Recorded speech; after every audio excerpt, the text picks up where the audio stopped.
ओम नमः शिवाय। हर हर महादेव। दोस्तों, स्वागत है आप सभी का शिव महापुराण की 30वें दिन की कथा में।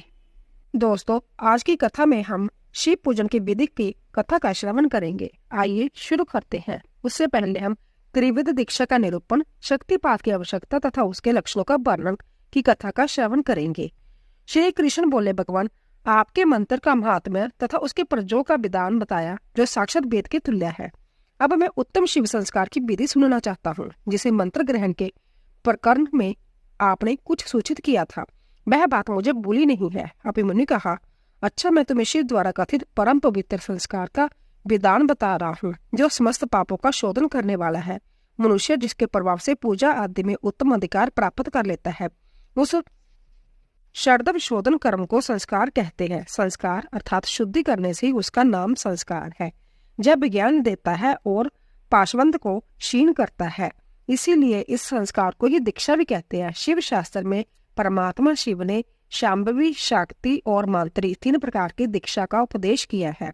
गुरु की दृष्टिपात मात्र से, स्पर्श से तथा संभाषण से भी जीव को जो तत्काल पाशों का नाश करने वाली संज्ञा सम्यक बुद्धि प्राप्त होती है, वह शांभवी दीक्षा कहलाती है। उस दीक्षा के भी 2 भेद है, तीव्रा और तीव्रता। पाशों के क्षीण होने में जो शीघ्रता या मदता होती है, उसी के भेद से जो 2 भेद हुए, जिस दीक्षा से तत्काल सिद्धि या शांति प्राप्त होती है, वह त्रिवित्रा मानी गई है। जीवित पुरुष के पाप का अंदर शोधन करने वाली जो दीक्षा है, उसे तीव्रा कहा गया है। गुरु जोग मार्ग से शिष्य के शरीर में प्रवेश करके ज्ञान दृष्टि से जो ज्ञानवती दीक्षा देते हैं, वह शक्ति कही गई है। क्रियावर्ती दीक्षा को मांत्री दीक्षा कहते हैं। इसमें पहले होम कुंड और जग मंडप का निर्माण किया जाता है। फिर गुरु बाहर से मंद या मदत्तर आदेशों को लेकर शिष्य का संस्कार करते हैं। शक्तिपात के अनुसार शिष्य गुरु के अनुग्रह का बाद भाजन होता है। शैव धर्म का अनुसरण शक्तिपात मूलक है। अंत संक्षेप से उसके विषय में निवेदन किया जाता है। जिस शिष्य में गुरु की शक्ति का पात नहीं हुआ, उसमें शुद्धि नहीं आती तथा उसमें न तो विद्या, न शिवाचार, न मुक्ति और न सिद्धियां ही होती है। अंत प्रचुर शक्तिपात के लक्षणों को देखकर गुरु ज्ञान अथवा क्रिया के द्वारा शिष्य का शोधन करे। जो मोह वाशेष के विपरीत आचरण करता है, वह दुर्बुद्धि नष्ट हो जाता है। अंत गुरु सब प्रकार से शिष्य का परिश्रम करे। उत्कृष्ट बोध और आनंद की प्राप्ति ही शक्तिपात का लक्षण है, क्योंकि वह परम शक्ति प्रबोधनी नंद रूपणी ही है। आनंद और बोध का लक्षण है। अंतःकरण में सात्विक विकार। जब अंतःकरण द्रवित होता है, तब ब्रह्मा शरीर में काम, रोमांच, नेत्र विकार और अंग विकार प्रकट होते हैं। शिष्य भी शिव पूजन आदि में गुरु का संपर्क प्राप्त करके अथवा उनके साथ रह करके उनमें प्रकट होने वाले इन लक्षणों से गुरु की परीक्षा करे।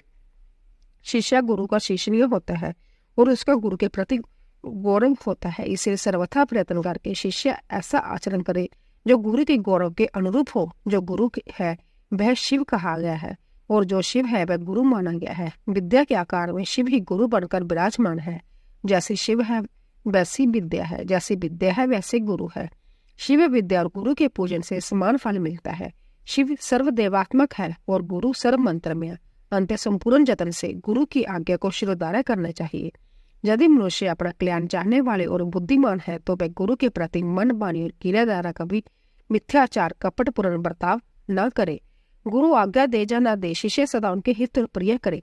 उनके सामने और पीठ पीछे भी उनका कार्य करता रहे। ऐसे आचार से युक्त गुरु भक्त और सदा मन में उत्साह रखने वाला जो गुरु का प्रिय कार्य करने वाला शिष्य है, वही शैव धर्मों के उपदेश का अधिकारी है। यदि गुरु गुणवान, विद्वान, परम आनंद का प्रकाशक, तत्ववेत्ता और शिव भक्त है, तो वही मुक्ति देने वाला है, दूसरा नहीं।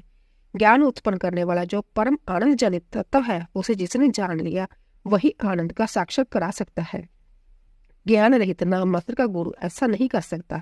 नौकाएं एक दूसरे को पार लगा सकती है, किंतु क्या कोई शिला दूसरी शिला को तार सकती है? नाम मात्र के गुरु से नाम मात्र की ही मुक्ति प्राप्त हो सकती है। जिन्हें तत्व का ज्ञान है, वह ही संभव हो मुक्त होकर दूसरों को भी मुक्त करते हैं। तत्वहीन को कैसे बोध होगा और बोध के बिना कैसे आत्मा का अनुभव होगा? जो आत्मा अनुभव से शून्य है, वह पशु कहलाता है। पशु की प्रेरणा से कोई पशु तत्व को नहीं लांग सकता। अंत तत्व पुरुष मुक्त और मोचक हो सकता है। अब नहीं, समस्त शुभ लक्षणों से युक्त संपूर्ण शास्त्रों का ज्ञाता तथा सब प्रकार के उपाय विधान का जानकार होने पर भी जो तत्व ज्ञान से हीन है, उसका जीवन निष्फल है। जिस पुरुष की अनुभव पर्यंत बुद्धि तत्व के अनुसाधन में प्रवृत्त होती है, उसके दर्शन, स्पर्श आदि से परम आनंद की प्राप्ति होती है। अंत्य जिसके संपर्क से उत्कृष्ट बोध स्वरूप आनंद की प्राप्ति संभव हो, बुद्धिमान पुरुष उसी को अपना गुरु चुने, दूसरे को नहीं। जोग्या गुरु का जब तक अच्छी तरह ज्ञान न हो जाए तब तक बिना आचार चतुर्मुमुक्ष शिष्य को उनकी निरंतर सेवा करनी चाहिए। उनका अच्छी तरह ज्ञान सम्यक परिचय हो जाने पर उनमें सुस्थिर भक्ति रहे। जब तक तत्व का बोध न प्राप्त हो जाए तब तक निरंतर गुरु सेवन में लगा रहे। तत्व को ना तो कभी छोड़े और ना किसी तरह भी उसकी अपेक्षा ही करे। जिसके पास एक वर्ष रहने पर भी शिष्य को थोड़े से भी आनंद और प्रबोधन की उपलब्धि ना हो, वह शिष्य उसे छोड़कर दूसरे गुरु का आश्रय ले। गुरु को भी चाहिए कि वह अपने आश्रित ब्राह्मण जातीय शिष्य की 1 वर्ष परीक्षा करे, क्षत्रिय शिष्य की 2 वर्ष और वैश्य 3 वर्ष परीक्षा करे। प्राणों को संकट में डालकर सेवा करने और अधिक धन देने, अधिक अनुकूल प्रतिकूल आदेश देकर उत्तम जाति वाले लोगों को छोटे काम में लगाकर और छोटे को उत्तम काम में नियुक्त करके उनके धैर्य और सहनशीलता की परीक्षा करे। गुरु के तिरस्कार आदि करने पर भी जो विषाद को नहीं प्राप्त होते, वह ही स्वयं में शुद्ध तथा शिव संस्कार कर्म के योग्य है। जो किसी की हिंसा नहीं करते, सबके प्रति दयालु होते, सदा हृदय में उत्साह रखकर सब कार्य करने को उद्यत रहते, अभिमान शून्य, बुद्धिमान और स्पर्धा रहित होकर प्रिय वचन बोलते, सरल कमल समक्ष विनयशील, सुधीर चित्त, शोष आचार से संयुक्त और शिव भक्त होते, ऐसे आचार व्यवहार वाले द्विज जातियों को मन मानी शरीर और क्रिया द्वारा यथोचित रीति से शुद्ध करके तत्व का बोध कराना चाहिए। यह शास्त्रों का निर्णय है। शिव संस्कार कर्म में नारी का सबदा अधिकार नहीं है। यदि वह शिव भक्त हो तो पति की आज्ञा से उस संस्कार की अधिकारिणी होती है। विधवा स्त्री का पुत्र आदि की अनुमति से और कन्या का पिता की आज्ञा से शिव संस्कार में अधिकार होता है। शूद्रों, पतितों और वर्ण संकरों के लिए शिव संस्कार का विधान नहीं है। मैं भी यदि परम कारण शिव में स्वाभाविक अनुराग रखते हो तो शिव का चरण उदक लेकर अपने पापों की शुद्धि करें। समय संस्कार या समय आचार की दीक्षा की विधि। अभिमन्यु कहते हैं, जदुनंदन, नाना प्रकार के दोषों से रहित शुद्ध स्थान और पवित्र दिन में गुरु पहले शिष्य का समय नामक संस्कार करे, गंध बन और रस आदि से विधि पूर्वक भूमि की परीक्षा करे और वास्तुशास्त्र में बताई हुई पद्धति से वहां मंडप का निर्माण करे। मंडप के बीच में वेदी बनाकर 8 दिशाओं में छोटे छोटे कुंड बनाए। फिर ईशान कोण में या पश्चिम दिशा में प्रधान कुंड का निर्माण करे। एक ही प्रधान कुंड बनाकर चंदोबा, ध्वज तथा अनेक प्रकार के बहुसंख्यक मालाओं से उसको सजाए। फिर वेदी के मध्य भाग में शुभ लक्षणों से युक्त मंडल बनाए। लाल रंग के सुवर्ण आदि के चूर्ण से वह मंडल बनाना चाहिए। मंडल ऐसा हो कि उसमें ईश्वर का आह्वान किया जा सके। निर्धन मनुष्य सिंदूर तथा अगानी या तिन्नी के चावल के चूर्ण से मंडल बनाए। उस मंडल में 1 या 2 हाथ का श्वेत या लाल कमल बनाए। एक हाथी के कमल की करने का 8 उंगली की होनी चाहिए। उसके केसर 4 उंगल में और शेष भाग में अष्टदल आदि की कल्पना करें। 2 हाथ के कमल की करने का आदि 1 हाथ वाले से दुगुनी होनी चाहिए। पुख्त वेदी या मंडप के ईशान कोण में पुण्य एक वेदी पर 1 हाथ या आधे हाथ का मंडल बनाए और उसे शुभ अजानक सामग्री से सुशोभित करे। फिर दान, चावल, सरसों, तिल, फूल और कुशा से उस मंडल को आच्छादित करके उसके ऊपर शुभ लक्षण से युक्त शिव कलश की स्थापना करे। वह कलश सोना, चांदी, तांबा आदि मिट्टी का होना चाहिए। उस पर गंध पुष्प, अक्षत कुश और दुर्वा को रखे जाए। उसकी कंठ में सफेद सूत लपेटा जाए और उसे 2 नूतन वस्त्रों से आच्छादित किया जाए। उसमें शुद्ध जल भर दिया जाए। कलश में 1 मुट्ठा कुश अग्रभाग ऊपर की ओर काट डाला जाए। सुवर्ण आदि द्रव्य छोड़ा जाए। उस कलश को ऊपर से ढक दिया जाए। उस आसन रूप कमल के उत्तर दल से सूत्र आदि के बिना जारी या गड़ुआ, बर्दनी, वशिष्ठ जलपात्र, शंख चक्र और कमल दल आदि सब सामग्री संग्रह करके रखे। मुक्त आसन मंडल के अग्रभाग में चंदन मिश्रित जल से भरी हुई बर्दनी अस्त्र राज के लिए रखे। फिर मंडल के पूर्व भाग में पूर्वत्य मंत्र युक्त कलश की स्थापना करके शिव की विधि पूर्वक महापूजा आरंभ करे। समुद्र या नदी के किनारे, गौशाला में, पर्वत के शिखर पर, देवालय में अथवा घर में या किसी भी मनोहर स्थान में मंडप आदि रचना के बिना पूर्वोक्त सब कार्य करे। फिर पर्वतीय मंडल और अग्नि वेदी बनाकर गुरु प्रसन्न मुख से पूजा भवन में प्रवेश करे। वहां सब प्रकार के मंगल कृत्य का संपादन करके नित्य कर्म का अनुष्ठान पूर्वक मंडल के मध्य भाग में महेश्वर की महापूजा करने के अनंतर पुण्य शिव कलश पर शिव का आह्वान पूजन करे। पश्चिमाभिमुख जग रक्षक ईश्वर का ध्यान करके अस्त्र राज की बर्दनी में दक्षिण की ओर ईश्वर की अस्त्र की पूजा करे। फिर मंत्र युक्त कलश में मंत्र तथा मुद्रा आदि का न्यास करके मंत्र विशार्थ गुरु मंत्र जाग करे। इसके बाद देश की श्रोमणी गुरु प्रदान कुंड में शिवा अग्नि की स्थापना करके उसमें होम करे। साथ ही दूसरे ब्राह्मण भी चारों ओर से उसमें आहुति डाले। आचार्य से आधे या चौथाई होम का उनके लिए विधान है। आचार्य श्रोमणी को प्रदान कुंड में ही हवन करना चाहिए। दूसरे लोगों को सब अध्याय स्तोत्र एवं मंगल पाठ करना चाहिए। अन्य शिव भक्त भी वहां विधिवत जप करे। नृत्य गीत बाद एवं अन्य मंगल कृत्य भी होने चाहिए। सदस्यों को विधिवत पूजन, पुण्य अवाचन तथा पुण्य भगवान शंकर का पूजन संपन्न करके शिष्य पर अनुग्रह करने की इच्छा मन में ले आचार्य महादेव जी से इस प्रकार प्रार्थना करे। हे देवादेवेश्वर, प्रसन्न होइए। विश्वनाथ दयानिधि मेरे शरीर में प्रवेश करके आप कृपा पूर्वक इस शिष्य को बंधन मुक्त कराइए। तदंतर मैं ऐसा ही करूंगा। इस प्रकार इष्ट देव की अनुमति पाकर गुरु उस शिष्य को जिसने उपवास किया हो या हविष्य भोजन किया हो अपने निकट बुलाए। वह शिष्य एक समय भोजन करने वाला और विरक्त हो, स्नान करके प्रातःकाल कृत्य पूरा कर चुका हो, मंगल कृत्य का संपादन करके प्रणव का जप और महादेव जी का ध्यान कर रहा हो, उसे पश्चिम या दक्षिण द्वार के सामने मंडप में कुश के आसन पर उत्तर की ओर मुख करके बिठाए और गुरु संज्ञा पूर्व की ओर मुंह करके खड़ा रहे। शिष्य ऊपर की ओर मुंह करके हाथ जोड़े। गुरु प्रोक्षणी के जल से शिष्य का प्रोक्षण करके उसके मस्तक पर अस्त्र मुद्रा द्वारा फूल फेंक मारे। फिर अभिमंत्र नूतन वस्त्र आधे दुपट्टे से उसकी आंख बांध दे। इसके बाद शिष्य को दरवाजे से मंडल के भीतर प्रवेश कराए। शिष्य भी गुरु से प्रेरित हो शंकर जी की 3 बार प्रदक्षिणा करे। इसके बाद प्रभु को स्वर्ण मिश्रित पुष्पांजलि चढ़ाकर पूर्व या उत्तर की ओर मुख करके पृथ्वी पर दंड की बांधती गिरकर साष्टांग प्रणाम करे। तदंतर मूल मंत्र से गुरु शिष्य का प्रोक्षण करके पूर्वत्य अस्त्र मंत्र के द्वारा उसके मस्तक पर फूल से ताड़न करने के पश्चात नेत्र बंधन खोल दे। शिष्य पुण्य मंडल की ओर देखकर हाथ जोड़ प्रभु को प्रणाम करे। इसके बाद शिव रूप आचार्य शिष्य को मंडल के दक्षिण अपने बाएं भाग में कुश के आसन पर बिठाए और महादेव जी की आराधना करके उसके मस्तक पर शिव का वर्ध हाथ रखे। मैं शिव हूँ, इस अभिमान से युक्त गुरु शिव के तेज संपन्न अपने हाथ को शिष्य के मस्तक पर रखे और शिव मंत्र का उच्चारण करे। उसी हाथ से वह शिष्य के संपूर्ण अंगों का स्पर्श करे। शिष्य भी आचार्य रूप से उपस्थित हुए ईश्वर को पृथ्वी पर गिरकर साष्टांग प्रणाम करे। तदंतर जब शिष्य शिवा अग्नि में महादेव जी की विधिवत पूजा करके 3 आहुति दे ले, तब गुरु पूर्वतः शिष्य को अपने पास बिठा ले।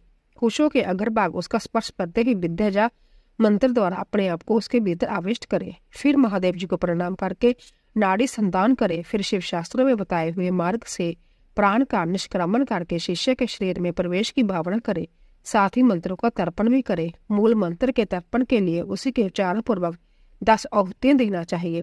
फिर अंगों के तर्पण के लिए अंग मंत्रों ही क्रमश 3 आहुतियां दे। इसके बाद पूर्णाहुति देकर मंत्र वेता गुरु प्रायश्चित के नियमित मूल मंत्र से पुण्य 10 आहुतियां अग्नि में डाले। फिर देवेश्वर शिव का पूजन करके सम्यक आचमन और हवन करने के पश्चात यथोचित रीति से जातित वेश्य का उद्धार करे। भावना द्वारा उसके वेश्य तत्व को निकालकर उसमें क्षत्रिय तत्व की उत्पत्ति करे। फिर इसी तरह क्षत्रिय तत्व का उद्धार करके गुरु उसमें ब्राह्मण तत्व की उदावना करे। इसी प्रणाली से जातित क्षत्रिय का उद्धार करके ब्राह्मण बनाए। फिर उन दोनों शिष्यों में रुद्र तत्व की उत्पत्ति करे। जो जाति से ही ब्राह्मण है उस शिष्य में केवल रुद्र तत्व की ही स्थापना करे। फिर शिष्य प्रोक्षण और ताड़न करके उसके आग की चिंगारियों के समान प्रकाशमान शिव स्वरूप आत्मा को अपने आत्मा में स्थित होने की भावना करे।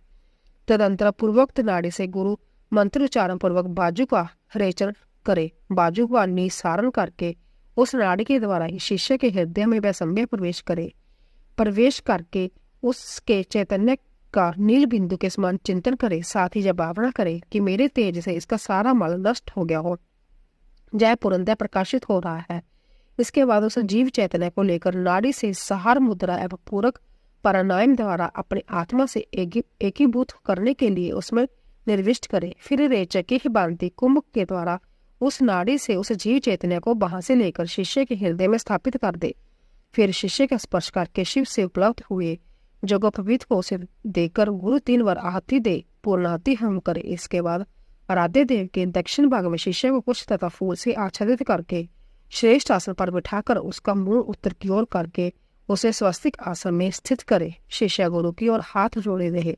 गुरु सम्यक पूर्व विमुख हो एक श्रेष्ठ आसन पर खड़ा हो रहे और पहले से स्थापन पूर्वक स्थित सिद्ध किए हुए पूर्ण कट को लेकर शिव का ध्यान करते हुए मंत्र पाठ तथा मांगलिक बातों का ध्वनि के साथ शिष्य का अभिषेक करे। तदंतर शिष्य उस अभिषेक के जल को पहुंचकर श्वेत वस्त्र धारण करे, आचमन करके अलंकृत हो हाथ जोड़ मंडप में जाए। तब गुरु पहले की भांति उस कुश आसन पर बिठाकर मंडल में महादेव जी की पूजा करके करनायस करे। इसके बाद मणिमण महादेव जी के ध्यान करते हुए दोनों हाथ में भस्म ले शिष्यों के अंगों में लगाए और शिव मंत्र का उच्चारण करे। तदंतर शिव आचार्य मृत कान्या से मार्ग से शिष्य का दहन पलाव आदि सकलीकरण करके उसके मस्तक पर शिव के आसन का ध्यान करे और वहां शिव का आह्वान करके यथोचित रीति से उनकी मानसिक पूजा करे। फिर हाथ जोड़ महादेव जी की प्रार्थना करे, प्रभु आप नित्य ही जहाँ विराजमान हो। इस तरह प्रार्थना करके मन जय भावना करे कि शिष्य भगवान शंकर के तेज से प्रकाशित हो रहा है। इसके बाद पुण्य शिव की पूजा करे। शिव और ऊपरी सेवी आज्ञा प्राप्त करके गुरु शिष्य के कान में धीरे धीरे शिव मंत्र का उच्चारण करे। शिष्य हाथ जोड़े हुए उस मंत्र को सुनकर उसी में मन लगा शिव आचार्य की आज्ञा के अनुसार धीरे धीरे उसकी आवृत्ति करे। फिर मंत्र ज्ञान कुशल आचार्य शाक्त मंत्र उपदेश दे, उसका सुखपूर्वक उच्चारण करवाकर शिष्य के प्रति मंगलशसा करे। फिर संक्षेप से वाचक योग के अनुसार ईश्वर रूप मंत्र का उपदेश देकर योग आसन की शिक्षा दे। तदंतर शिक्षक गुरु की आज्ञा से शिव अग्नि तथा गुरु के समीप भक्ति भाव से प्रतिज्ञा पूर्वक निम्न अंकित रूप से दीक्षा वाक्य का उच्चारण करे। मेरे लिए प्राणों का परित्याग कर देना अच्छा होगा अथवा सिर कटा देना भी अच्छा होगा, किंतु मैं भगवान त्रिलोचन की पूजा किए बिना कभी भोजन नहीं कर सकता। जब तक मोह दूर न हो तब तक मैं भगवान शिव में ही निष्ठा रखकर उन्हीं के आश्रित और नियम पूर्वक उन्हीं की आराधना करता रहे। फिर भगवान शिव ही उसे जोगक्षेम प्रदान करे। ऐसा करने से उस शिष्य का नाम समय होगा, उस शिव आश्रम में रहने का अधिकार प्राप्त होगा। वहां रहने वाले शिष्य को गुरु की आज्ञा का पालन करते हुए सदा उनके वश में रहना चाहिए। इसके बाद गुरु का न्यास करके अपने हाथों से भस्म लेकर मूल मंत्र का उच्चारण करते हुए उस भस्म तथा रुद्राक्ष को अभिमंत्रित करके शिष्य के हाथ में दे दे।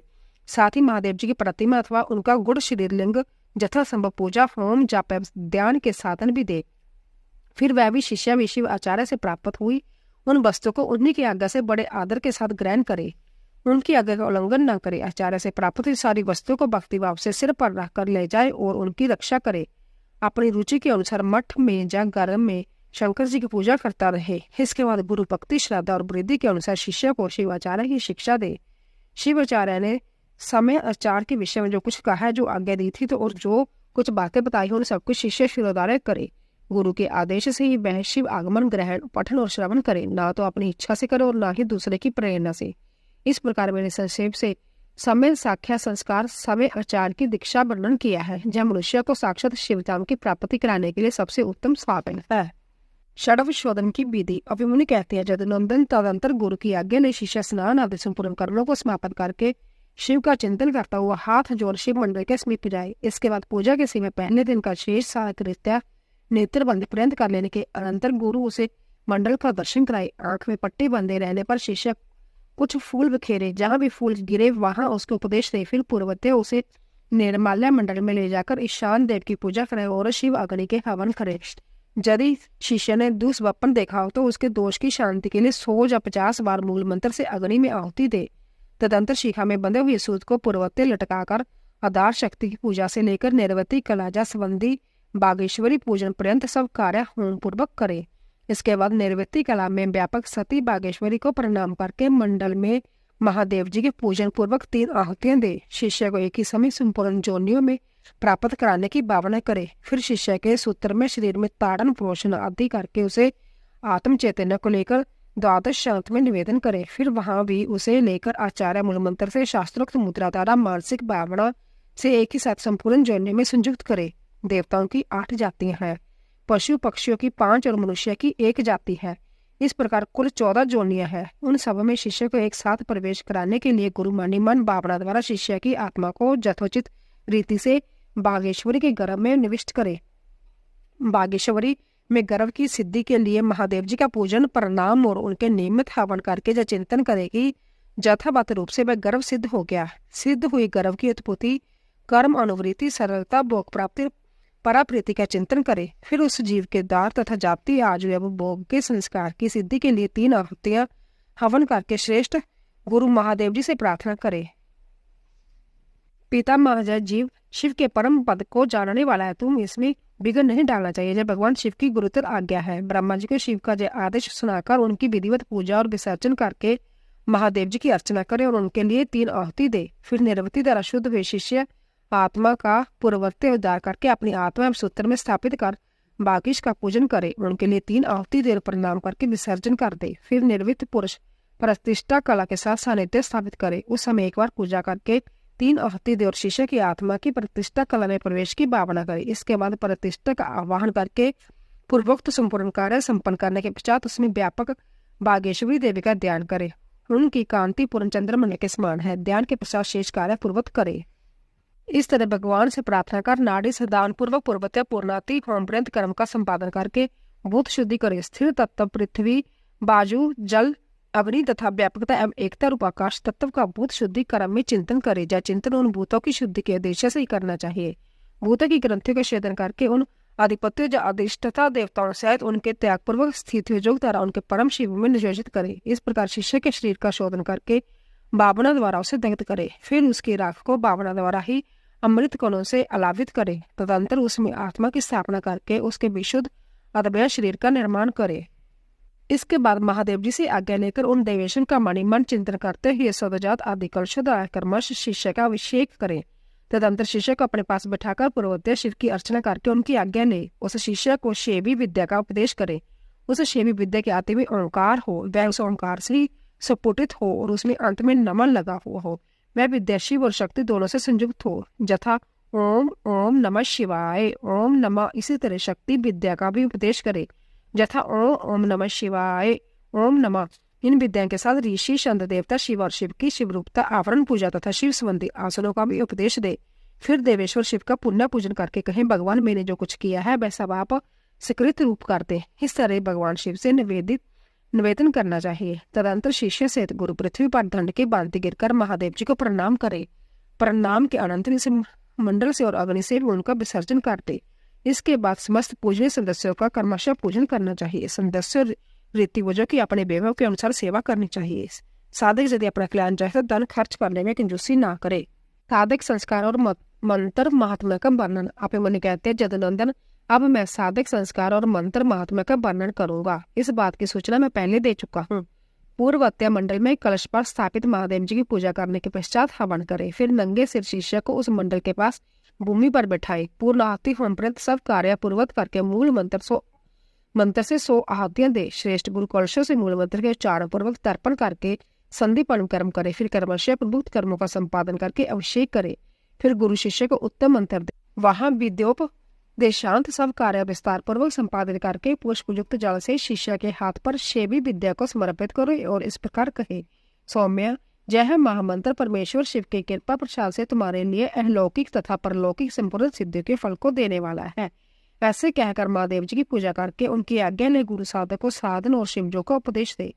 गुरु के इस उपदेश के सुनकर मंत्र साधक शिष्य उनके सामने ही विनियोग करके मंत्र साधन आरंभ करे। मूल मंत्र के साधन को पुरुष चरण कहते हैं, क्योंकि विनियोग नामक कर्म सबसे पहले आचरण में लाने योग्य है। यही पुरुष चरण शब्द की व्युत्पत्ति हुई है।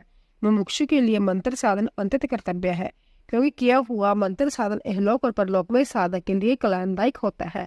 शुभ दिन और शुभ देश में निर्दोष समय में दांत और नख साफ करके अच्छी तरह स्नान करके पूर्व कालिक कृत्य पूर्ण करके यथा प्राप्त गंध पुष्पमाला तथा आभूषण से अलंकृत हो, सिर पर पगड़ी रख दुपट्टा और पूर्णतः श्वेत वस्त्र धारण कर देवालय में घर में और किसी पवित्र तथा मनोहर देश में पहले से अभ्यास में लाए गए सुख आसन से बैठकर शिव आस्त्रोक्त पद्धति के अनुसार अपने शरीर को शिव रूप बनाए।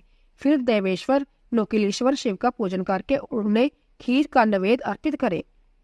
कर्मशः उनकी पूजा पूरी करके उन प्रभु को प्रणाम करे और उनके मुख से आज्ञा पाकर 1 करोड़, आधा करोड़ अथवा चौथाई करोड़ शिव मंत्र का जप करे अथवा 20 लाख या 10 लाख जप करे। उसके बाद से सदा खीर, अविशार, नमक रहित अन्य पदार्थ का दिन रात केवल 1 बार भोजन करे। अहिंसा, क्षमा, मनोगृत दम का पालन करता रहे। खीर ना मिले तो फल, मूल आदि का भोजन करे। भगवान शिव ने निम्न अंकित भोज्य पदार्थों का विधान किया है, जो उत्तरोत्तर श्रेष्ठ है। पहले तो चूरू भक्षण करने योग्य है, उसके बाद सतु के कारण जौ के आटे का हलवा, साग, दूध, दही, घी, मूल, फल और जल जय आहार के लिए विहित है। इन भक्ष्य को भोज्य आदि पदार्थों को मूल मंत्र से अभिमंत्रित करके प्रतिदिन मौन भाव से भोजन करे। इस साधन में विशेष रूप से ऐसा करने का विधान है। व्रती को चाहिए कि 108 मंत्र से अभिमंत्रित किए हुए पवित्र जल से स्नान करे अथवा नदी नद के जल को यथाशक्ति मंत्र जप के द्वारा अभिमंत्रित करके अपने शरीर का प्रोक्षण कर ले। प्रतिदिन तर्पण करे और शिव अग्नि में आहुति दे। हवनीय पदार्थ 7, 5 या 3 द्रव्यों का मिश्रण से तैयार करे अथवा केवल घृत से आहुति दे। जो शिव भक्त साधक इस प्रकार भक्ति भाव से शिव की साधना या आराधना करता है उसके लिए अहलोक और परलोक में कुछ भी दुर्लभ नहीं है। अथवा प्रतिदिन बिना भोजन किए ही एकाग्रचित्त हो 1 सहस्त्र मंत्र का जप किया करे। मंत्र साधना के बिना भी जो ऐसा करता है उसके लिए ना तो कुछ दुर्लभ है और ना ही उसका अमंगल ही होता है। वह इस लोक में विद्या, लक्ष्मी तथा सुख पाकर अंत में मोक्ष प्राप्त कर लेता है। साधन, विनियोग तथा नित्यानैमित्तिक कर्मश जल से, मंत्र से और भस्म से भी स्नान करके पवित्र शिखा बांधकर जोगोपवीत धारण कर कुश की पवित्री हाथ में ले ललाट में त्रिपुंड लगाकर रुद्राक्ष की माला लिए पंचाक्षर मंत्र का जप करना चाहिए। अभिमन्यु कहते हैं, जदुनंदन जिसका इस प्रकार संस्कार किया गया हो और जिसके पाशुपत व्रत का अनुष्ठान पूरा कर लिया हो, वह शिष्य यदि योग्य हो तो गुरु उसका आचार्य पद पर अभिषेक करे, योग्यता न होने पर ना करे। इस अभिषेक के लिए पूर्वत्य मंडल बनाकर परमेश्वर शिव की पूजा करे। फिर पूर्वत्य 5 कलशों की स्थापना करे। इनमें 4 तो चारों दिशाओं में हो और 5वां मध्य में हो। पूर्व वाले कलश पर निर्वृत्ति कला का, पश्चिम वाले में कलश पर प्रतिष्ठा कला का, दक्षिण कलश पर विद्या कला का, उत्तर कलश पर शांति कला का और मध्यवर्ती कलश पर शांति तथा कला का न्यास करके उनकी रक्षा आदि का विधान करके धेनु मुद्रा बांधकर कलशों को अभिमंत्रित करके पूर्व बुत पूर्ण आहुति होम करे। फिर नंगे सिर शिष्य को मंडल में ले जाकर गुरु शिष्य मंत्रों का तर्पण आदि करे और पूर्ण आहुति पर्यंत हवन पूजन करके पूर्वत्या देवेश्वर की आज्ञा ले। शिष्य को अभिषेक के लिए ऊंचे आसन पर बिठाए। पहले सकलीकरण की क्रिया करके पंचकला रूपी शिष्य शरीर में मंत्र का न्यास करे। फिर उस शिष्य को बांधकर शिव को सौंप दे। तदंतर निर्वृत्ति कला आदि से युक्त कलशों को क्रमशः उठाकर शिष्य का शिव मंत्र से अभिषेक करे। अंत में मध्यवर्ती कलश के जल से अभिषेक करना चाहिए। इसके बाद शिव भाव को प्राप्त हो आचार्य शिष्य के मस्तक पर शिव हस्त रखे और उस शिवाचार्य की संज्ञा दे। तदंतर उसको वस्त्र आभूषणों से अलंकृत करके शिव मंडल में महादेव जी की आराधना करके 108 आहुति एवं पूर्ण होती दे। फिर देवेश्वर की पूजा एवं बोतल पर साष्टांग प्रणाम करके गुरु मस्तक पर हाथ जोड़ भगवान शिव से जय निवेदन करे, भगवान आपकी कृपा से मैंने इस योग्य शिष्य को आचार्य बना दिया है। देव अब आप अनुग्रह करके इसे दिव्य आज्ञा प्रदान करे। इस प्रकार कहकर गुरु शिष्य के साथ पुण्य शिव को प्रणाम करे और दिव्य शास्त्र का शिव की ही भांति पूजन करे। इसके बाद शिव की आज्ञा लेकर आचार्य अपने से शिष्य को अपने दोनों हाथों से शिव संबंधी ज्ञान की पुस्तक दे। वह उस शिव गाम विद्या को मस्तक पर रखकर फिर उसे विद्यासन पर रखे और यथोचित रीति से प्रणाम कर उसकी पूजा करे। तदंतर गुरु से रजोचित चिन्ह प्रदान करे, क्योंकि आचार्य पदवी को ही प्राप्त हुआ पुरुष राज्य पाने के भी योग्य है। फिर गुरु से पूर्व आचार्य द्वारा आचरित शिव शास्त्रोक्त आचार का अनुशासन करे, जिससे सब लोकों में समान होता है। आचार्य पदवी को प्राप्त हुआ पुरुष शिव शास्त्रोक्त लक्षणों से अनुसार जतन पूर्वक शिष्यों की परीक्षा करके उनका संस्कार करने के अनंतर उन्हें शिव ज्ञान को उपदेश दे। इस प्रकार वह बिना किसी आयस के शोष, क्षमा, दया, कामना, त्याग आदि अनुसूया आदि गुणों का जतन पूर्वक अपने भीतर संग्रह करे। इस तरह से शिष्य को आदेश देकर मंडल से शिव का शिव कलशों तथा अग्नि आदि का विसर्जन करके वह सदस्यों का भी पूजन, दक्षिणा आदि से सत्कार करे अथवा अपने गुणों से गुरु एक साथ ही सब संस्कार करे। जहाँ 2 या 3 संस्कारों का प्रयोग करना हो वहां के लिए विधि का उपदेश किया गया है। वहां आदि में अदब शुद्धि प्रकरण में कहे अनुसार कलशों की स्थापना करे। अभिषेक के सिवा समय, आचार, दीक्षा के सब कर्म करके शिव का पूजन और आदर शोधन करे। आदब शुद्धि हो जाने पर फिर महादेव जी की पूजा करे। इसके बाद हवन और मंत्र तर्पण करके दीपन कर्म करे तथा मेश्वर की आज्ञा ले शिष्य के हाथ में मंत्र समर्पण पूर्वक शेष कार्य पूर्ण करे अथवा संपूर्ण मंत्र संस्कार का क्रमश अनुचिंतन करके गुरु अभिषेक पर्यंत आदर शुद्धि का कार्य संपन्न करे। वहां शांतित्य आदि कलाओं के लिए जिस विधि का अनुष्ठान किया गया है वह सारा विधान 3 तत्वों की शुद्धि के लिए भी कर्तव्य है। शिव तत्व, विद्या तत्व और आत्म तत्व में 3 तत्व कहे गए हैं।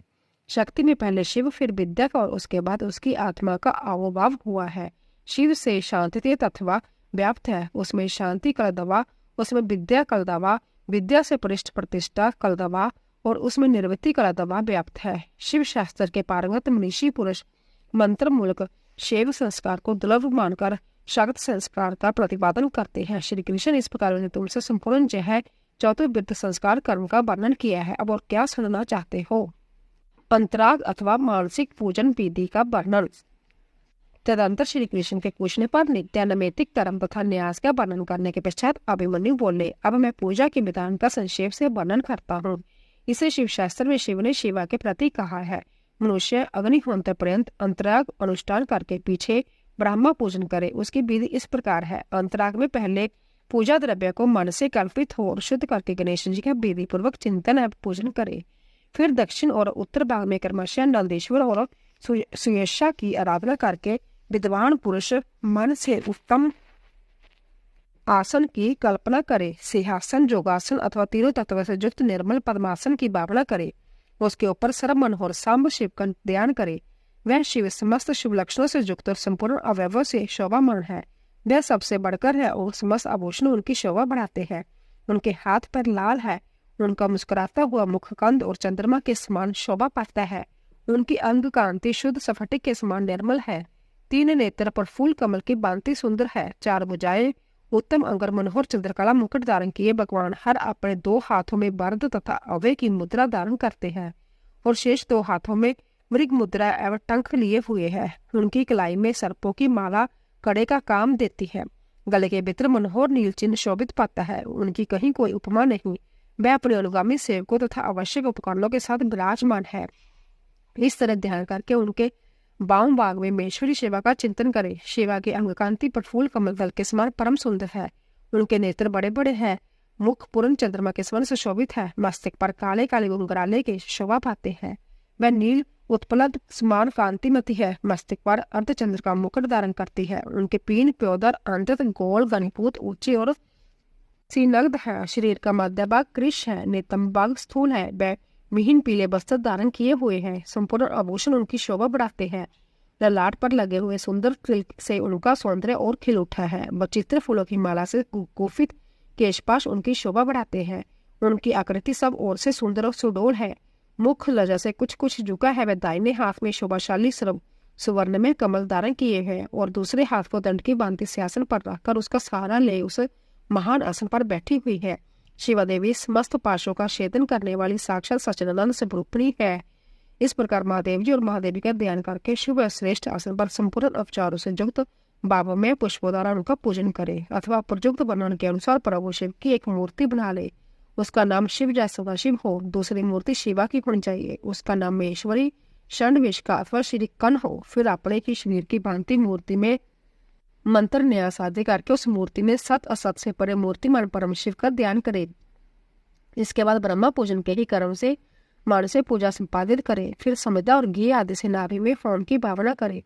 तदंतर भूमध्य शुद्ध दीपशिका के समान आकार वाले ज्योति में शिव का ध्यान करे। इस प्रकार अपने अंग में अथवा स्वतंत्र विग्रह में शुभ ध्यान योग के द्वारा अग्नि में होम पर्यंत सारा पूजन करना चाहिए। यह विधि स्वतंत्र ही समान है। इस तरह ध्यान में आराधना का सारा कर्म समाप्त करके महादेव जी का शिवलिंग में वेदी पर अथवा अग्नि में पूजन करे।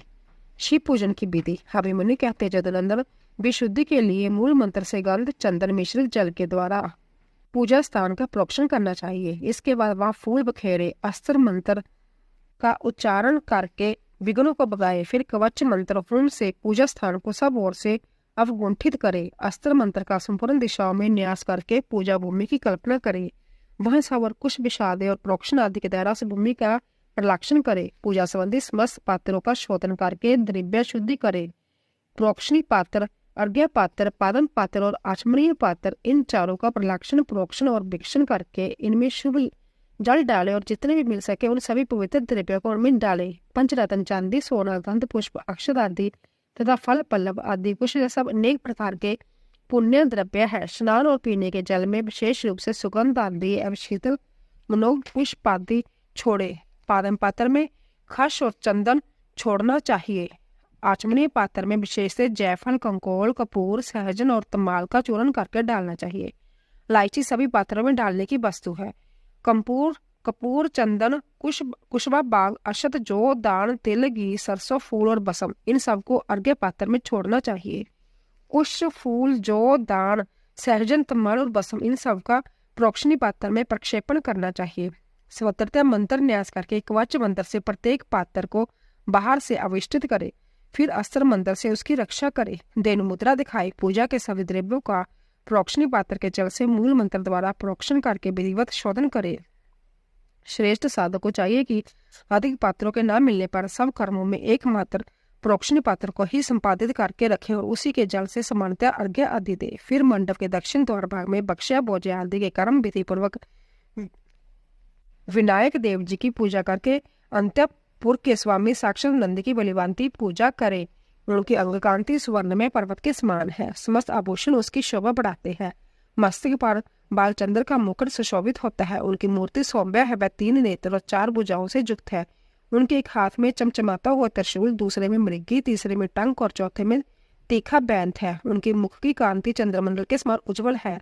मुख बानर के सदृश है। द्वार के उत्तर पार्श्व में उनकी पत्नी सुवेशा है जो मर्दगणों की कन्या है। वह उत्तम व्रत का पालन करने वाले पार्वती के चरणों का श्रृंगार करने में लगी रहती है।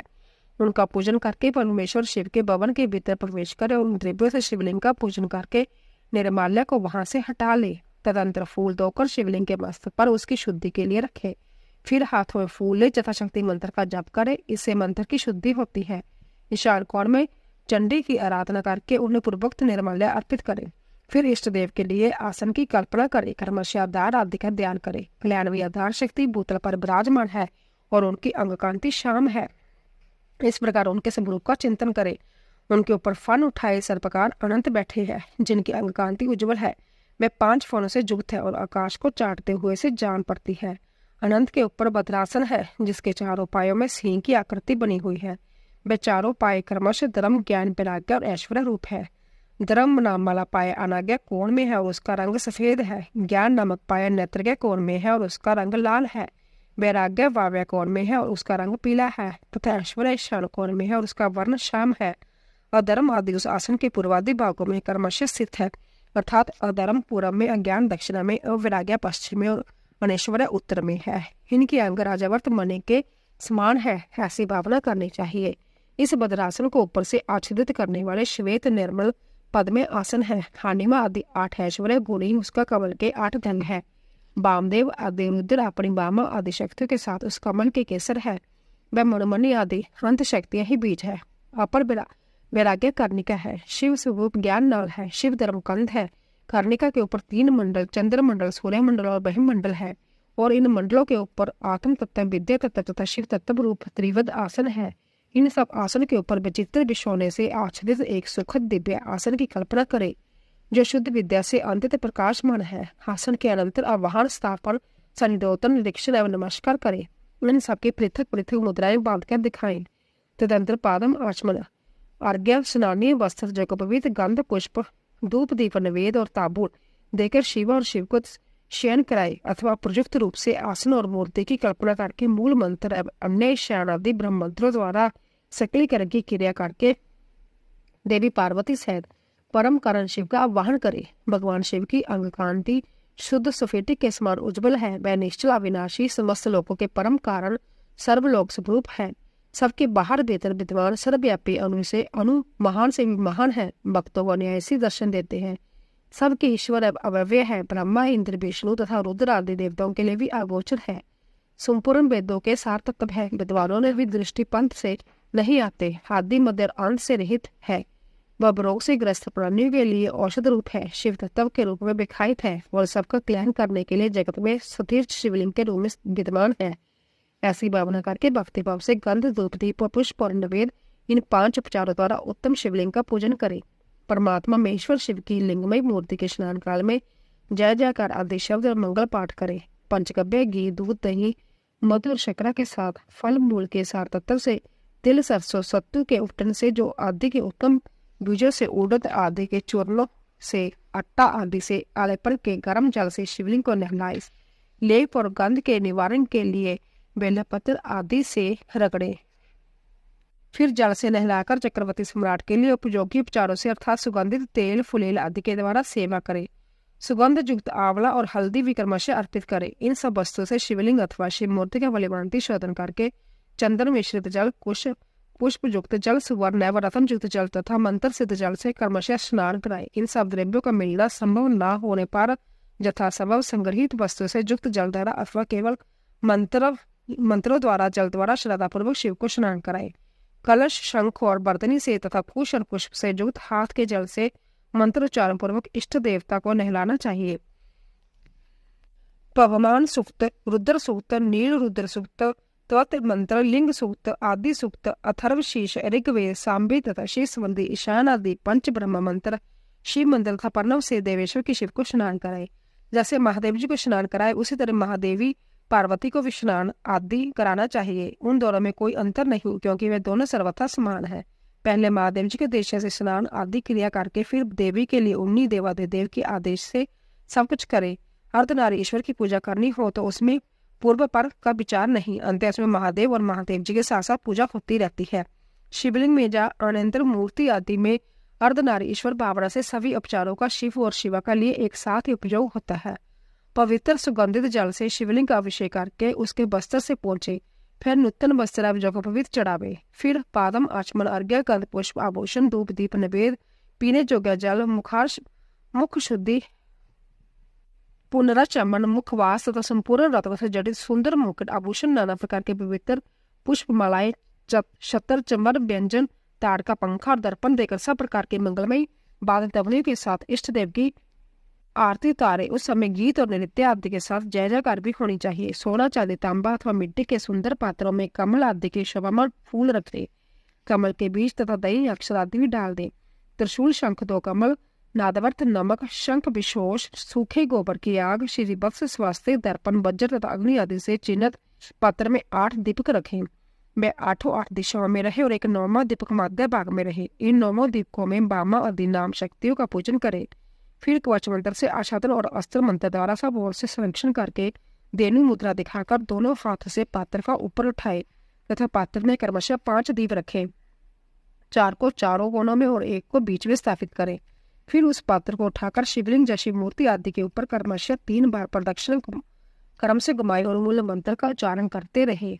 तदंतर मस्तक पर अर्घ्य और सुगंधित भस्म चढ़ाए। फिर पुष्पांजलि देकर उपहार निवेदन करे। इसके बाद जल देकर आचमन कराए। फिर सुगंधित द्रव्यों से युक्त 5 तांबूल भेंट करें। फिर प्रोक्षणीय पदार्थ प्रोक्षण कर नृत्य और गीत का आयोजन करें। लिंग या मूर्ति आदि में शिव तथा पार्वती का चिंतन करते हुए यथाशक्ति शिव मंत्र का जप करें। जप के पश्चात प्रदक्षिणा, नमस्कार, स्तुति पाठ, आत्म समर्पण तथा कार्य के विनयपूर्वक विज्ञापन करें। फिर आज्ञा और पुष्पांजलि दे विधिवत मुद्रा बांधकर इष्ट देव से त्रुटियों लिए क्षमा या प्रार्थना करें। फिर मूर्ति से देवता का विसर्जन करके अपने हृदय से उसका चिंतन करें। पादम से लेकर मुखा पूजन करना चाहिए अथवा अर्घ्य आदि से पूजन आरंभ करना चाहिए तथा अधिक संकट की स्थिति में प्रेम पूर्वक केवल फूल मात्र चढ़ा देने चाहिए। प्रेम पूर्वक फूल मात्र चढ़ा देने से परम धर्म का संपादन हो जाता है। जब तक प्राण रहे शिव का पूजन किए बिना भोजन न करें। शिव पूजा की विशेष विधि तथा शिव भक्ति की महिमा। अभिमन्यु कहते हैं, चतुर्नंदन, दीपदान के बाद और निवेदन से पहले आवरण पूजा करनी चाहिए अथवा आरती का समय आने पर आवरण पूजा करे। वह शिव या शिवा के प्रथम आवरण में ईशान से लेकर सदोजात पर्यंत तथा हृदय से लेकर अस्त्र पर्यंत का पूजन करे। ईशान में, पूर्व भाग में, दक्षिण में, उत्तर में, पश्चिम में, आग्नेय कोण में, ईशान कोण में, नेत्रज्ञ कोण में, वायव्य कोण में, फिर ईशान कोण में, फिर चारों दिशाओं में गर्भवर्ण अथवा मंत्र संगात की पूजा बताई गई है। जहाँ हृदय से लेकर अस्त्र पर्यंत अंगों की पूजा करे। इनके ब्रह्म भाग में पूर्व दिशा में इंद्र का, दक्षिण दिशा में जम का, पश्चिम दिशा में वरुण का, उत्तर दिशा में कुबेर का, ईशान कोण में ईशान का, अग्नि कोण में अग्नि का, नेत्रज्ञ कोण में निगृत्ति का, वायव्य कोण में बाजू का, नेत्रज्ञ और दक्षिण के बीच में अनंत या विष्णु का तथा ईशान और पूर्व के बीच में ब्रह्मा का पूजन करे। कमल के ब्रह्म भाग में वज्र से लेकर कमल पर्यंत लोकेश्वर के सुप्रसिद्ध अयोध्या का पूर्वादि दिशा में क्रमशः पूजन करे। जय ध्यान करना चाहिए कि समस्त आवरण देवता सुखपूर्वक बैठकर महादेव और महादेव जी की ओर दोनों हाथ जोड़ देख रहे हैं। फिर सभी आवरण देवताओं को प्रणाम करे। नमः पदम युक्त अपने अपने नाम से पुष्प उपचार समर्पण पूर्वक उनका क्रमशः पूजन करे। इसी तरह गर्भ वारण का भी अपने आवरण संबंधी मंत्र से जजन करे। योग, ध्यान, होम, जप, ब्रह्म अथवा अव्यंतर में भी देवता का पूजन करना चाहिए। इसी तरह उनके लिए 6 प्रकार की हवि भी देनी चाहिए। किसी एक शुद्ध अन्न का बना हुआ मूंग मिश्रित अन्न या मूंग की खिचड़ी, खीर, दधी मिश्रित अन्न, गुड़ का बना हुआ पकवान तथा मधु से तैयार किया गया भोज्य पदार्थ, इनमें से एक या अनेक हवेशिया को नाना प्रकार के व्यंजनों से संयुक्त तथा गुड़ और खांड से संपन्न करके नैवेद्य के रूप में अर्पित करना चाहिए। साथ ही मक्खन और उत्तम दही परोसना चाहिए। पुआ आदि अनेक प्रकार के भक्ष्य पदार्थ और स्वादिष्ट फल देने चाहिए। लाल चंदन और पुष्प भासित अंतर शीतल जल अर्पित करना चाहिए। मुख शुद्धि के लिए मधुर इलायची के रस से युक्त सुपारी के टुकड़े और खैर आदि से युक्त सुनहरे रंग के पीले पान के पत्तों के बने हुए बीड़े, शिलाजीत का चूर्ण, सफेद चूल्हा जो अधिक रूखा या दूषित न हो, कपूर, कंकोल, नूतन सुंदर जायफल आदि अर्पित करने चाहिए। हालेपन के लिए चंदन का मूल काष्ठ अथवा उसका चूरा, कस्तूरी, कुमकुम, मृग मतात्मक रस होने चाहिए। फूल वही चढ़ाने चाहिए जो सुगंधित, पवित्र, सुंदर हो। गंध रहित, उत्कट गंध वाले दूषित, वासी तथा संभ्य ही टूटकर गिरे हुए फूल शिव के पूजन में नहीं देने चाहिए। कोमल वस्त्र ही चढ़ाने चाहिए। भूषणों में विशेषतः वही अर्पित करना चाहिए जो सोने के बने हो तो बिंदु मंडल के समान चमकीले हो। जैसा वस्त्र कपूर, गुग्गल, अगुरु और चंदन से भूषित तथा पुष्पों समूह सुवासित होनी चाहिए। चंदन, अगुरु, कपूर, सुगंधित काष्ठ तथा गुग्गल के चूर्ण, घी और मधु से बना हुआ धूप उत्तम माना गया है। कपिला गाय के अंतिम सुगंधित घी से प्रतिदिन जलाए गए कपूर युक्त दीप श्रेष्ठ माने गए हैं। पंचगव्य मीठा और कपिला गाय का दूध, दही एवं घी जैसा भगवान शंकर के स्नान और पान के लिए अविष्ट है। हाथी के दांत के बने हुए भद्रासन जो स्वर्ण एवं रत्नों से जटित है, शिव के लिए श्रेष्ठ बताए गए हैं। उन आसनों पर विचित्र, विषावन, कोमल गद्दे और तकिए होने चाहिए। इनके सिवा और भी बहुत सी छोटी बड़ी सुंदर एवं सुखद शैय्याएं होनी चाहिए। समुद्रगामिनी नदी एवं नद से लाया हुआ कपड़े से छानकर रखा हुआ शीतल जल भगवान शंकर के स्नान और पान के लिए श्रेष्ठ कहा गया है। चंद्रमा के समान उज्ज्वल छत्र और जो मोतियों की लड़ियों से सुशोभित नवरत्न जड़ित दिव्या एक सुवर्णमय दंड से मनोहर हो भगवान शिव की सेवा में अर्पित करने योग्य है। स्वर्ण भूषित 2 श्वेत चवर जो रत्नमय दंडों से शोभामान है तथा 2 राज सिंहासनों समान आकार वाली हो, शिव की सेवा में देने योग्य हो। सुंदर से नव दर्पण जो दिव्य गंध से अनुलिपित, सब ओर से रत्नों द्वारा आच्छादित तथा सुंदर हारों से विभूषित हो, भगवान शंकर को अर्पित करना चाहिए। उनके पूजन में हंस, कुंद एवं चंद्रमा के समान उज्ज्वल तथा गंभीर ध्वनि करने वाले शंख का प्रयोग करना चाहिए, जिसके मुख और पृष्ठ आदि भागों में रत्न एवं सुवर्ण जड़े हो। शंख के सिवा नाना प्रकार की ध्वनि करने वाले सुंदर वाद्य विशेष जो स्वर्ण निर्मित तथा मोतियों से अलंकृत हो बजाने चाहिए। इनके अतिरिक्त बेरी, मृदंग, मूर्छ, तिमिच्छ और पटह आदि बाजे भी जो समुद्र की गर्जना के समान ध्वनि करने वाले हो, जतन पूर्वक जुटाकर रखनी चाहिए। पूजा के सभी पात्र और भांड ही स्वर्ण ही बढ़वाए। परमात्मा मेश्वर के शिव का मंदिर राजमहल के समान बनाना चाहिए, जो शिल्पशास्त्र में बताए हुए लक्षण से युक्त हो। वह ऊंची 4 दीवारी से घिरा हो, उसका गोपुर इतना ऊंचा हो कि पर्वताकार दिखाई दे। वह अनेक प्रकार के रत्नों से आच्छादित हो, उसके दरवाजे के फाटक सोने के बने हो। उस मंदिर के मंडप में तपाए हुए सोने रत्नों के सैकड़ों खंभे लगे हो। चंदोबे में मोतियों की लड़ियां लगी हो। दरवाजे के फाटक में मूंगे जड़े गए हो। मंदिर का शिखर सोने के बने हो। दिव्य कलशकार मुकुटों से अलंकृत एवं अस्त्र राज त्रिशूल से चिन्ह हो। न्याय पार्थिव द्रव्यों से भक्तिपूर्वक महादेव जी की पूजा करनी चाहिए। यदि कोई अनन्य पार्थिव द्रव्य से भक्तिपूर्वक शिव की पूजा करता है तो उसे कोई भी पाप नहीं लगता, क्योंकि भगवान भाव के वशीभूत है। न्याय पार्थिव धन से भी यदि कोई बिना भक्ति के पूजन करता है तो उसे भी उसका फल नहीं मिलता, क्योंकि पूजा की सफलता में भक्ति ही कारण है।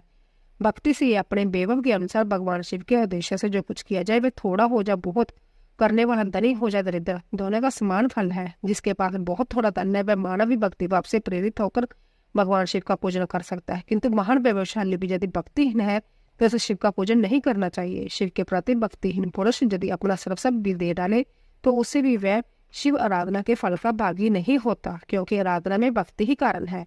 शिव के प्रति भक्ति को छोड़कर कोई अंत्यतः उग्र तपस्या और संपूर्ण महाजगु भी दिव्य शिवधाम में नहीं जाता। अंत श्री कृष्ण स्वतंत्र परमेश्वर शिव की आराधना में भक्ति का ही महत्व है। यह गुप्त से भी गुप्त बात है, इसमें संदेह नहीं। पाप के महासागर को पार करने के लिए भगवान शिव की भक्ति नौका के समान है, इसलिए जो भक्ति भाव से युक्त है उसे रजोगुण और तमोगुण से क्या हानि हो सकती है। श्री कृष्ण अंतज आत्म मूर्ख अथवा पातित मनुष्य यदि भगवान शिव की शरण में चला जाए तो वह समस्त देवताओं एवं असुरों के लिए भी पूजनीय हो जाता है। अंत सर्वथा प्रयत्न करके भक्ति भाव से शिव पूजा करे, क्योंकि अभक्तों को कहीं भी फल नहीं मिलता। शिव शंकर भगवान की जय। तो दोस्तों, कल की कथा में हमारा शिव पुराण संपूर्ण हो जाएगा। तो दोस्तों, अगर आपको हमारी कथा पसंद आ रही हो, प्लीज जाने से पहले कमेंट बॉक्स में ओम नमः शिवाय हर हर महादेव अवश्य लिखे और चैनल को सब्सक्राइब कीजिए, लाइक कीजिए और ज्यादा से ज्यादा शेयर कीजिए। आप सभी का धन्यवाद।